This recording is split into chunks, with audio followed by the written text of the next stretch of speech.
Hello,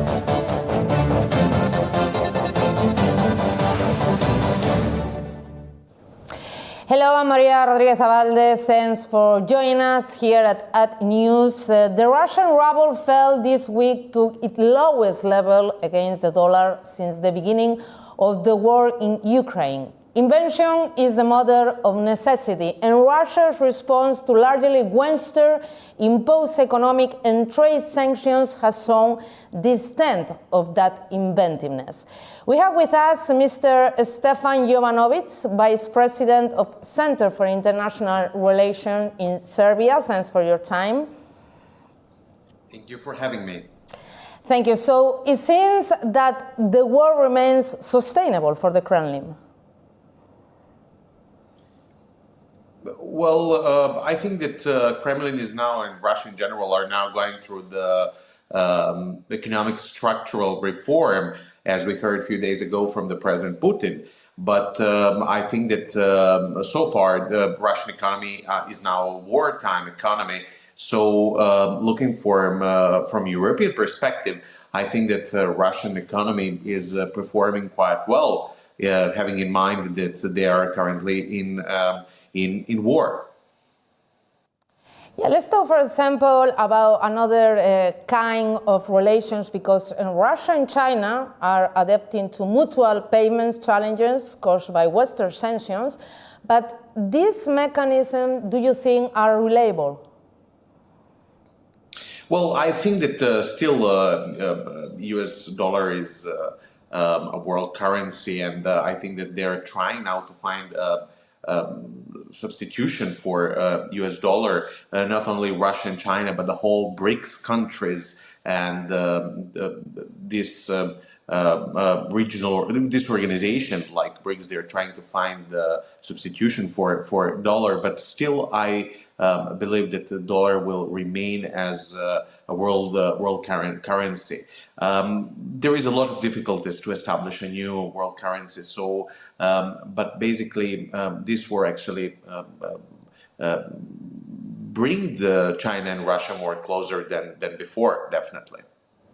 Yeah, the relationship between China and Russia is proven, but there is another stranger cases, for example, like Greece. Since the war, Greece's mighty shipping sector has continued to earn good money shipping Russian oil. Also, Greek ship owners have discovered an apparently more lucrative source of revenue, selling the ships themselves to mysterious buyers linked to Russia. How can you explain these maneuvers of the Greeks? Well, pardon me, I lost you for a second. You mean BRICS? Yeah, the Greeks are trying to do another kind of business. They found, like, let's say, a dark spot in the Mediterranean, taking the Russian oil to sell to other buyers, but buyers that are linked to Russia also. So we are talking about strange maneuvers, and it's very strange about this special case about Greece. Yeah, I understand. Well, basically, I think that a lot of countries, especially European countries, are dependent on Russian gas and oil. So it is understandable that they are trying a way to help their own economies with this maneuvering and finding a ways to have gas and oil from Russia. But still, I think that there is a lot of challenges for European economy, especially as you can see now, the German economy is suffering a lot from this sanctions imposed to Russia, on Russia. Yeah, Mr. Jovanovic, contributing factor to the increased trade with Russia is the re-export of Russian gold and diamonds through Armenia to countries like Emirates or also Hong Kong. So we have here another practice that allows Russia to circumvent Western sanctions. Well, majority of the world did not impose sanctions on Russia, so of course there is difficulties and for Russian economy to export those materials around the globe. But I think that majority of the world states did not impose sanctions on Russia. So, of course, there is a countries who are, let's say, helping them to export those things like mediators in this trade.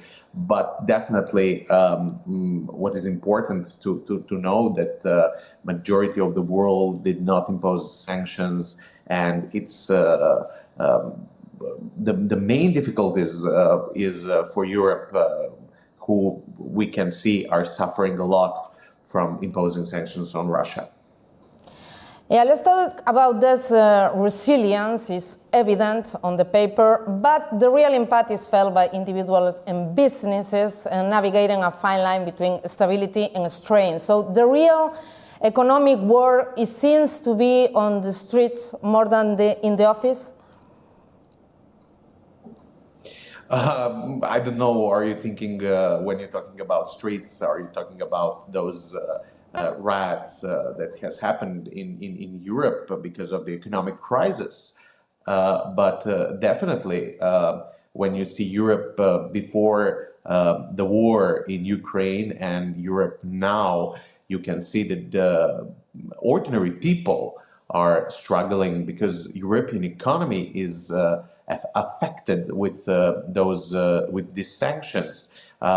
You can see it in France, you can see it in Germany, and the also important thing is when it comes to the sanctions and when it comes to the European economy in general, you can see that the right-wing movements across the Europe are on rise. So, but let me speak now also from the perspective of Serbia as a country in Europe who did not impose sanctions on Russia. As you know, I'm coming from Serbia, and my country, as a small country, has a principal position that we are not imposing sanctions to any country in the world, because during the 90s, when the world when the Western community have imposed sanctions on my country, those who suffered the most was the ordinary people.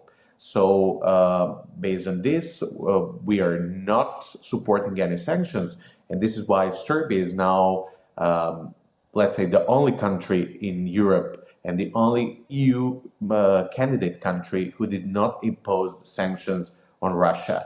Of course, we are under enormous pressure from our Western partners, but still, I think that we need to look forward to try to find a solution for the war in Ukraine. And I think that in a few years, we will be faced with, again, cooperation with all actors across the globe, including cooperation with Russia directly.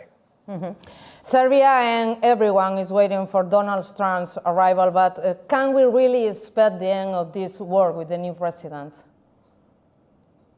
Well, I think it will be very challenging to have a deal and to find a peaceful solution for Ukraine. I think that it will take some time, but everybody across the globe are hoping that new president in the United States, Donald Trump, will try to reach a deal with Russia and Ukraine about the peace in Ukraine.